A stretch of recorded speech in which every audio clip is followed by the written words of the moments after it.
Welcome to Bleav In 76ers with your hosts, former 76ers point guard Eric Snow and two Sixers fanatics in Marcus and Teja Dash. Bleav In 76ers is presented by BetOnline.AG. BetOnline is the fastest and easiest way to wager on all your favorite sports, contests, and events with first-to-market odds and lines. Find reviews and news for every league, including Major League Baseball, NFL, NBA, NHL, combat sports, esports, and even golf. BetOnline continues to be the top online resource for all your sports information, from live in-game betting, props, and futures. Head to BetOnline today or use your mobile device to join today and make your first sports bet. Use our promo code BLEAV50, that's BLEAV50, to receive your 50% welcome bonus on your first deposit. BetOnline, where the game starts. Hey guys, welcome to another episode of Bleav In 76ers podcast. I'm Marcus Dash here with legendary 76ers point guard Eric Snow and my brother Teja Dash. Gentlemen, first episode of the new year. How was that? I hope everyone's New Year's was all right. Everyone have a good time? Happy New Year was good. Didn't do anything but watch fireworks and stay home. Eric, did you have a weird story with the ball dropping or watching that kick in the end? Like it was pretty interesting that happened, during, like right at that last play. So that was pretty crazy. My sister-in-law I didn't realize it, because I'm on the West Coast, so I didn't realize, the time. Oh, that's true. That's right. Okay. Hey, man, that's perk of the West Coast right there. So people started saying it. I was like, oh, that's pretty weird. And I kind of seen it side by side. So that was kind of interesting. Yeah, my sister-in-law, who was hosting our New Year's thing, was turn the freaking game off and put the ball dropping. So what happened was we changed everything in the apps now. So his daughter tried changing the channel, ended up putting on like Hulu for a second, and we missed both. We didn't get the ball drop, and we didn't see the freaking kick. Someone had to pull up on their phone as it was going through the uprights, which was just nuts. So, oh, you guys actually didn't? You guys missed the kick? We didn't see anything. We didn't see either one in the end. Oh, wow. Well, I mean, we kind of did. Someone pulled it up on his phone while he was shuffling through Hulu, trying to get back to the home screen, and we saw it on the phone. I was like, cool, great, yeah, happy Georgia. Happy Georgia.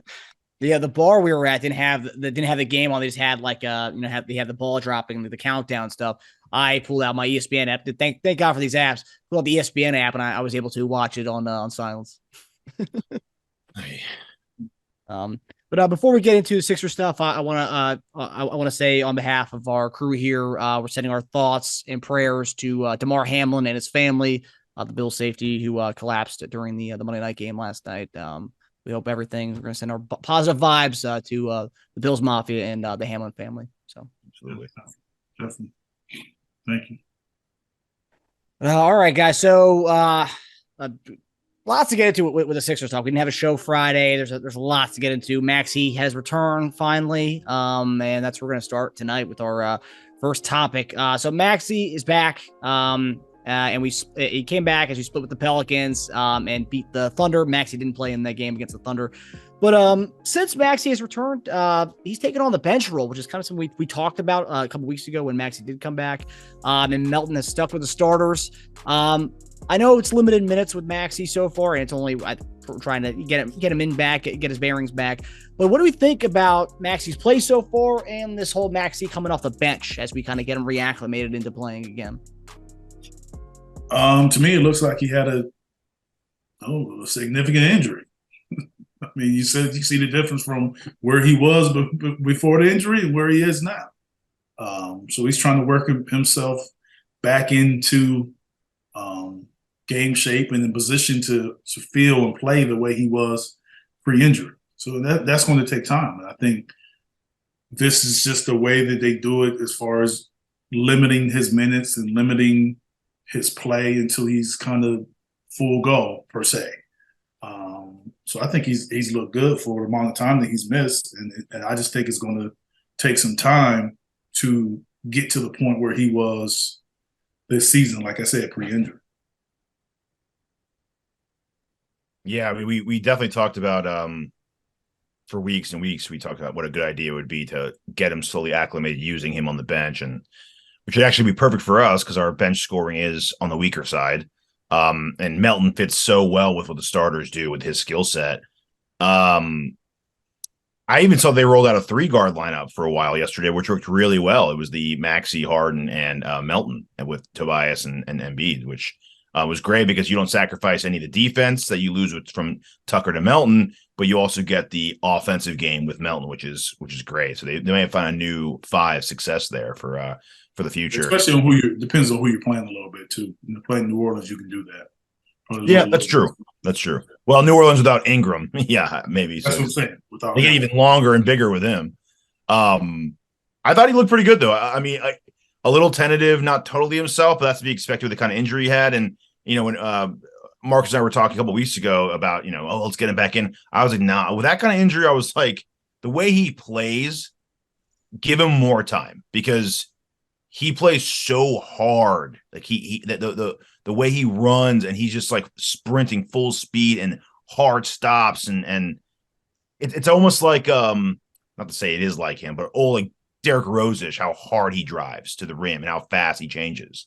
Not the explosiveness, but the way he drives. So I was like, just give him time because I do not want him to re-injure himself, and that injury is scary. And actually, he did. I read an article that he said how he was thinking about it in the Pelicans. Then first had the Pelicans game. He was thinking about his foot a lot as he was driving, and it was on his mind a lot. And then slowly throughout the game in the second half, he kind of just put it in the back of his mind and he's like, I have to play fearless. I have to play fearless. That's my style. So I got to just do it.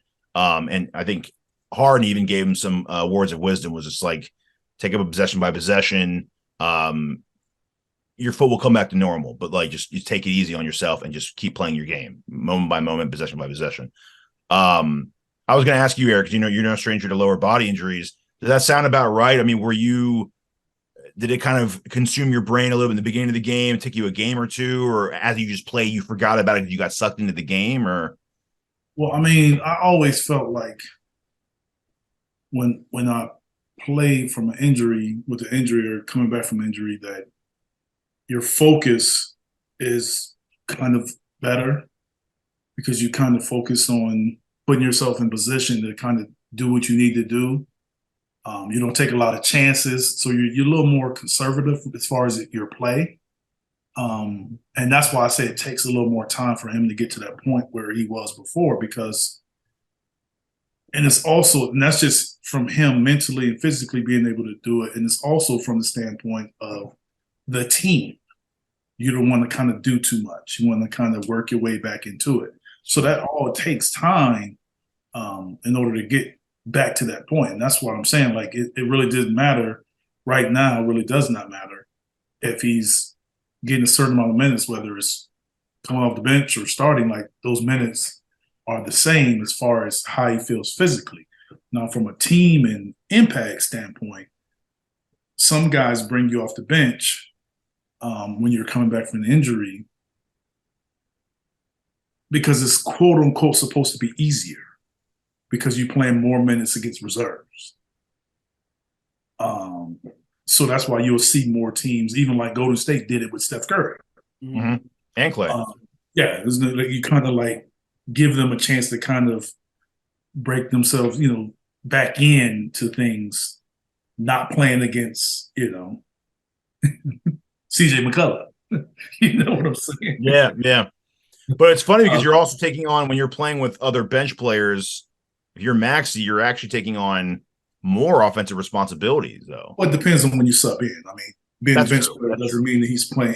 He's playing with James or Joel. So one of those two are still being in the game. He's still playing with Tobias. So there's different ways that you can kind of not put as much on him when he's in the game. I just think from the standpoint of starting, and you can kind of fill him in and mentally too. I remember when I went out the lineup, when we went to the finals, when my ankle was broken, it was the thinking there was not starting me so I could finish games. That was the importance of me being on a rotation to where I could come in later in the first quarter and finish the half and then get a break and then go back in, and then be more inclined to finish and play more of my minutes in the fourth quarter than the first quarter. Not be overplayed. Yes. Yeah, that makes sense. Because there was times where I didn't start, but then I would play the whole fourth quarter. You know what I'm saying? So that was kind of like Coach Brown kind of brought that to me. I wasn't a fan of it. I'm like, what difference does it make? You know, I'm playing the same amount of minutes. Why change it? But that was the reason why. That was their reasoning why. And it made sense later on for you. You're like, oh, I get it now. Or do you still really? It doesn't necessarily make sense for me. I'm just telling you the reasoning. So, I didn't really look at it like, hey, this is what I need to do. I mean, it was at the time when it really happened, I think we were playing. So I had surgery in December. So I was having like trouble with my ankle like the whole season and in the playoffs. But I officially re-broke it actually against Milwaukee. Mm-hmm. But it started to affect me before then. So it was to the point where like it almost felt like it was broken before then. So I had like Achilles tendonitis. It was like really, really bad. That felt like worse than the break. Oh man. So when they did it, it was like, I think we did it and they were like, well, then you also, because we were playing Toronto and they were like, well, you also don't have to guard Vince as much. Great. So they sold that too. Like, hey, you don't have to guard Vince as much. Because you probably have to guard him late in the game. So now you have to start on him. Which is, let Aaron. And I'm like, that's a nice sales tactic for you. I mean, we were already without George Lynch. So it was, basically playing without two starters, but it worked out. I mean, Aaron was playing so well, it worked out. So, but yeah, it's tough, man. But the one thing I learned about injuries, and I want y'all to kind of understand this from a standpoint that everybody's body's different. How you respond to it, how you treat it, how you play from it, how you act. Like, there's no way the one thing I've learned is no way to say, okay, well, this happened to him. Yep. This is what he's supposed to do. Yeah. Just, it is what it is. We'll see how it plays out. There's no uniform way at all. Yeah, you can just see on our team how guys react differently. Joel tends to get very distracted with his injuries. They don't affect him a lot, but he gets distracted with them a lot. But everyone's just totally different. And how you heal, how you feel, how you can perform with them. It's all different. There's no way that you can kind of put everybody. Even being sick, some guys. Yeah, it just you couldn't tell a difference. Other guys just can't play. Some guys can't play with it. Some guys can. Like it depends. Mm-hmm. Mm-hmm. There was a footage of Joel talking to Curry when we played Golden State, and I don't know if it was legit or not, but they were saying he said to him, I've been playing with your injury. But I don't know if that's legit or not, but they said he said that to him after the game. Shoulder problem. So it's just funny to hear, yeah. Well, I mean, one thing what Teja and I were talking about the other day was regardless of, if Melton, stays in the starting lineup or comes off the bench, that acquisition of getting Melton was so big this offseason, not in the way he's played since Maxey's been out, but the fact that we can slowly get Maxey back into the offense just because how he's been so good for us. And crazy. I still wonder why the Grizzlies gave him up for what. Yeah, I think with Melton, it's a lot of he is easy to put him in there because he can do all the stuff defensively and offensively he can make shots and make plays, but he's not needed to be a playmaker, which means he's more of a spot-up shooter, 3-and-D really, and that's what is working because he's defending playing well, but he's also shooting the ball well from three. Yes, he is, and that's been a big deal. Yeah, it's huge. Yeah, it was crazy. That was that's one of the best. I don't know which trade was better, to be honest. Looking in retrospect, the Curry deal or the Melton deal at this point, because looking back on both of those, they were both so good, and both players I think exceeded what I was expecting from them. Oh, you're talking about the original Seth Curry trade. Yeah. Okay. Like it's like, man, I just don't even. They're both so good. Melton's been if he was a free agent this year, dude, he would be getting paid. I mean, he'll probably get paid after his next contract anyway. But like, if he was an upcoming free agent, my goodness, dude, some team would throw like a lot of money at him at this point. Yeah, it's two. We have him for 2 years, correct? I think we have him for 2 more years. Yeah, we'll enjoy those 2 years. Yeah, we will. We will enjoy that. So the next topic, this is something that's been posted around on Twitter, and a lot of people like to say, it's more mixing up of the Harden and Embiid, and people are just trying to cause a little friction, possibly with stats like these being shared. But these are numbers, and numbers, they don't tell the whole story. Sometimes but they tell a lot of the story. So Harden, the splits with Harden with the Embiid and without Embiid per 36. I'm not going to read all the stats, but Harden with Embiid, his assists are up and his points are down, and his shooting percentage from 3 and his overall field goal percentage is down comparatively to with Embiid off the court. So with Embiid off the court, Harden's points are up, his assists are down, and his 3-point percentage and field goal percentage are up. So I want to ask you guys, what do you make of these splits? Obviously, like I said, points per game would be lower and assists would be higher with Embiid on the floor. But wouldn't you expect his percentages to be higher with Embiid on the floor as well? Because that was kind of the big takeaway for me from looking at these numbers. What do you guys think? Which percentages in particular are you talking about when you say they should be higher? His 3-point percentage with Embiid off is 42%, and his overall field goal percentage is 47%. With Embiid on the court, his field goal percentage drops to 40%, so 7% lower, and 10% lower on 3-point percentage. And his true shooting goes up to 7% with him off the floor. My opinion on it is he's in control of when Joel was out, he's more in control of when he gets his shots. It's not as many surprise shots or shot clocks where he's kind of shots where he's not really sure when he's going to get them because he's not the number one option. But I think when Joel's out, he's more of a number one option. He's more of dictating when he can get a shot and dictating what kind of shot he's getting. So that's all I would put on that, as far as percentages. From that standpoint, it wouldn't surprise me hearing the numbers that you say. So when Embiid's on the floor, he's taking good basketball shots. But when Embiid's off the floor, he's taking good game shots. He's taking not necessarily like that. It's like when Joel's in there, he's taking good shots. But if you're coming down and you're working Joel, based on how the defense is playing him, you don't really know when that shot is coming. Yeah. Versus when he has the ball, like he's had a lot, he has the ball in his hands, he can see a pick and roll. Oh, I got this shot. I got this floater. I got this kick. Oh, I got this driving kick. Like you're more in control of the shots you're getting. Right. James sets up a lot of his shots. Yeah, that's what I'm saying. Yeah. So, and it's harder to do that without Joel. And that's where shots are being dictated by someone else. And in particular, him, and that's where guys like him who dominate the ball, I can see their numbers going down because it's different. Yeah. Not worse, it's just different. Makes a lot of sense. Yeah, I mean, for Harden to put up the stats without his normal usage, I think is just amazing in itself, just to take away from a total, because he's 47th in usage percentage, whereas Embiid's predictably third. So I personally, I think it'd be better for James to be a little more aggressive when Embiid's on the floor, looking for those shots, right? I think Tucker made a joke recently.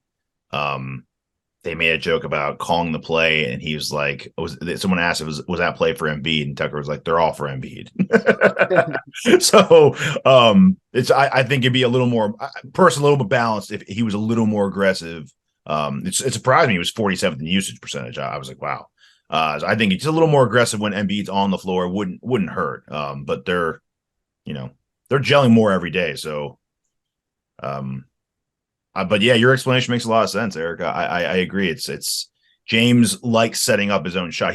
It's more comfortable because, I mean, I've seen certain times where James gets the ball and I'm like, oh, you're wide open. He doesn't take it. Waits for a defender to get back to him. Does the little dribble and sidestep and then takes that shot. I'm like, that's a worse shot, but that's a worse shot basketball wise, right? Because you were open before, but he just wasn't ready to take that. That wasn't his shot. It's just not. A lot of times he wasn't. Yep. That's what I'm saying. Like I've said it since last season. His catch and shoots with Joel has to pick up, and I still believe it. I still believe he has to shoot more catch and shoot. And I think it's improved a little bit. I see he looks a little more since last season. He just looks a little more willing to do it. Period. Going in and out, it's different, but he's shooting more, and he's shooting more mid range. And I think last year he wasn't really doing either. Yeah. But yeah, I mean, it is good for me because it takes some of that. That's what happens when your attempts drop. Yeah. But I mean, if his efficiency goes up even a little bit with Joel on the floor, I mean, sky's the limit. Our starting five's already playing awesome together as it is anyway. So if that goes up, then boy, our offense is getting even better. Let me see that. Yeah, and you could see, I mean, the way they play with each other. I mean, over that 7-game win streak that we had, I mean, they were playing so well with each other. It looks like there's more of a huge comfort level there comparatively to we started off the season. It looked more like that run that we had last year, like, towards the end of the season where, it looked like more like that. And so hopefully that continues. Yeah.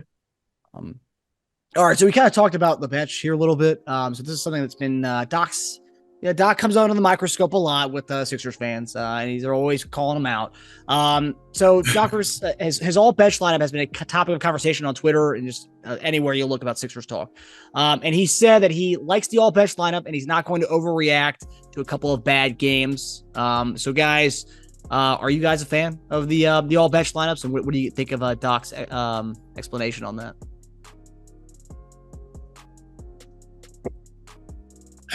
I mean, I think it's tough. I mean, I think it's right now it's all about wins. I think that you can like it and you can stick with it, but if it's not being productive, something will have to change.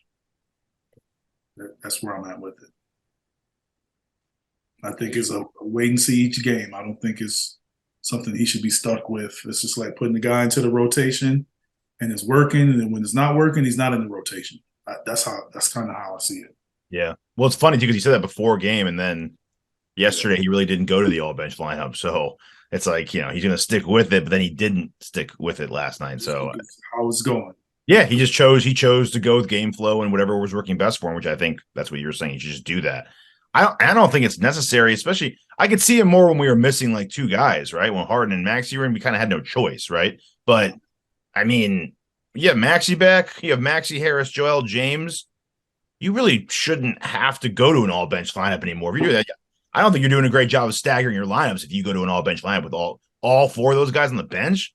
I don't think that should be necessary at all. But I think Doc has a level of stubbornness to it, and he, just like anyone else, likes being right. But hey, he seemed to go away from it last night. So, yeah. I also think I've said this before. I want Tucker in general to see less minutes. I want him to be fresh in the playoffs. I don't want to be. He shouldn't be playing mid 30s, even low 30s sometimes. I think I'd like to see him get a little more rest, Tucker, and that's why I like the Melton being inserted in there instead. So, in those three guard lineups, get him a little more rest. Yeah, not gonna win championships in December and January. That's where that's where June and May come in. Put yourself in position to win. True. It's true. Okay, so big topic every year, at least in the last 2 years, is the MVP race, and we talk about with our guy Embiid. So the last few weeks, different lists have come out. Bleacher Report had their top 10 MVP guys, a few others, and Embiid was like 7th on the Bleacher Report one like 2 weeks ago. But then yesterday or recently, the Kia's MVP ladder top 5 came out, and Embiid's not on that. It's Jokic, Tatum, Doncic, Durant, and Giannis are the top 5. And Embiid's not on there, so I want to get your guys' opinion as to why you think he's not on this top 5 ladder list. And obviously, it's January; it's a lot of time left. What are your thoughts on the list, and why do you think Joel's not on the top 5 right now? If I had to guess, I would say slower start to the season and missed games. And I think a lot of these people that are voting are still kind of fresh on all of that. Like, I don't think they're looking at just right now. I think they're big on that. So if you ask me, if he keeps playing the way he's playing now, and you ask me in February, All-Star break, and it's still like that, I'm like, okay, something's fishy. But I do think, and I have to be honest, I do think that this particular year, the way it's going, could be the closest and deepest MVP race we've had in a while. Yeah, I agree. What I mean by that is number 5 or 6 could probably be the closest to number 1 that we've seen in a while. Yeah, it's going to be very evened out, spread out. I don't think this will be a 2-man race like last year, 3-man race. I do honestly think, and that's where you never know. You never know when it's so many guys, because pre-injury, Steph Curry would have been in this conversation. Mm-hmm. It's true. If you look at the standings, too, you got Jokic, Denver's the number 1 team in the West. Boston's the number 1 team in the East. That's Tatum. Durant, number 2 team in the East. Yes. Giannis, number 3 team in the East. Yes. And then Luka, who I think if you're going to have an argument over whether Embiid should be in there, it would be Luka. They're playing hot, but they're still the number 4. That's what I'm saying. I think Luka, the way he's played recently, even though Joel has played just as good, he's getting so much more attention for his play. Yes. So, and I think he came in, and I think from his attention, his play recent, but I think he hasn't really missed no extended amount of time either. Mm-hmm. So, I mean, I think for Joel, he's going to have to continue to play the way he's playing, which we all know he's capable of doing, and play. Yeah. I would even put, if you're going to do a 6 and 7, obviously I put Joel at 6. I would even get Zion up there with the way he's held New Orleans up without. Zion has the same issue, missed games. I know. What I'm saying? I know, but they're what, number 2 in the West, number 3 in the West now because they lost 2 in a row. 3 in the West, and he's done it without a lot of their guys. He's actually, ironically enough, he's held down the floor while other guys are injured this year for New Orleans. It's you look at, I think a guy like Morant, by the end of the year, if Memphis stays up top, he'll jump in the conversation. Yep. But I think with the names that's on that list, and how close all the teams are in standings, add Joel to that. I Bleav that it's January now. I don't see the top of that list as far as teams in the standings. I don't see it changing very much. I think the seeds may change. Mm-hmm. I think you're pretty much set on your top 5 to 6 teams for the most part, which means that if their teams are still up there, those guys on that list are still going to be up there unless they miss a significant amount of time. So I'm assuming everybody's playing, and if everyone's playing, then you add Joel to that list, maybe Steph Curry, if it depends on how he finishes and when he comes back, and you can go off that list. That'll be the list. How it's going to finish, I don't know, but if the way Brooklyn is playing, the Brooklyn messed around and had a top seed. Yep. Yeah. Yep. It's interesting. You got 4.5 games separating the 9 to 1 seeds in the West. That's crazy. Yeah. That's what I'm saying. We don't even know how that's going to play out. Oh man, it's crazy. I think that'll dictate a lot. If Luka's is doing a great job and he's in there, but are they going to take Luka if they're a 9 seed or 8 seed? Yeah, because as well as they're playing, yeah, like we don't know. He's a game and a half out of being at the playing game. That's what I'm saying. That's crazy. So literally the MVP race could be decided in the last week of the season. I Bleav that how teams finish and how guys finish, I Bleav it's not even the MVP race is just heating up. I don't even think it's close to even being having a clue of how this thing's going to play out. Mm-hmm. Yeah, and it's 3.5 games separating 5 to 1 in the East. Yeah. So that's that's going to be quite a race. You look at all the teams too; they're all, generally from 7 up. Most teams in the last 10, except for Milwaukee, have won like 7 out of 10, 8 out of 10. It's crazy. So the East is definitely separating itself right now and showing its division right there in tiers. But yeah, crazy, man. And that Bleacher Report list that I referenced the one 2 weeks ago, They had everybody ranked, and initially I didn't see Embiid on that list, but it had Luka/Embiid for like the number 6 spot or number 7 spot. What? Well, it doesn't make any sense. We're tied for 6 or 7. I don't get it. But we all know there's going to be conspiracy theorists up the wazoo. I do not believe that Denver will run away with it. So I do not believe that they'll vote Jokic in 3 straight. I do not believe that they'll do that. Yeah. I think they could, because it's sort of like the Giannis thing, where it's like, people forget the year that Giannis had after he had won 2 were MVP worthy too. I just think that now their standards are even higher. Mm-hmm. And that's what, they get hurt by that. Like LeBron James, what I'm saying? All the great years he's had and didn't even get considered. Yeah. Because you kind of playing against yourself. Yeah. I mean, look, man, you can make it's tough. It sucks too, because you can make cases for certain guys. I mean, not to say he deserves it, but I'd say top 10, Sabonis deserves it. The Kings are top 6. Who the hell saw that coming? And he's averaging 19, 12, and 7. And that's great. And he's arguably not even the number 1 option in their team. Yeah, exactly. I mean, that's crazy. I mean, his stats are ridiculous, man, and they're playing great. Good for them. I'm actually happy for Sacramento. Yeah, Sacramento's one of those teams, they're a team that you can't hate on. That's a team you can root for. Yeah, because you actually expect them to win in the end. Is that why? Yeah, pretty much. At some point they're going to turn, back into a pumpkin again. Yeah, exactly.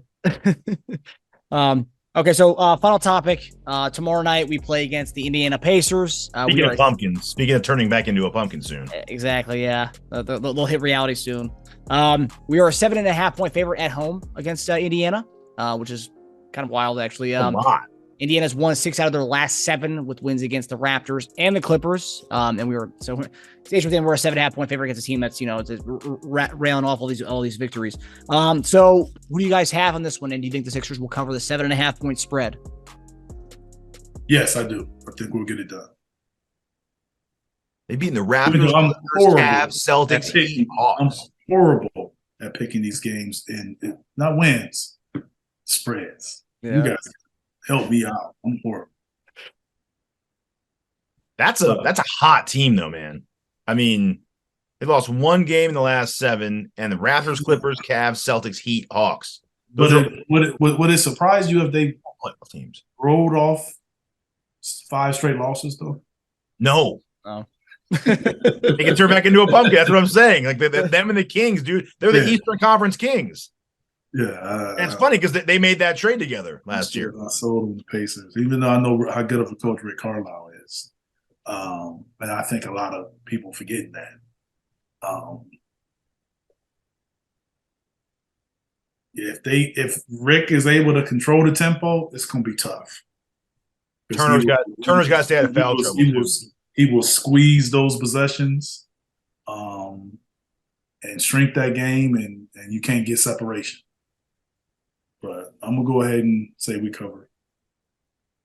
But slowing down a game against us, is that even a good option? I mean, the way to beat us is to make us run and try to beat us in the transition. Well, I mean, you can slow down the game and squeeze possessions, but still run you.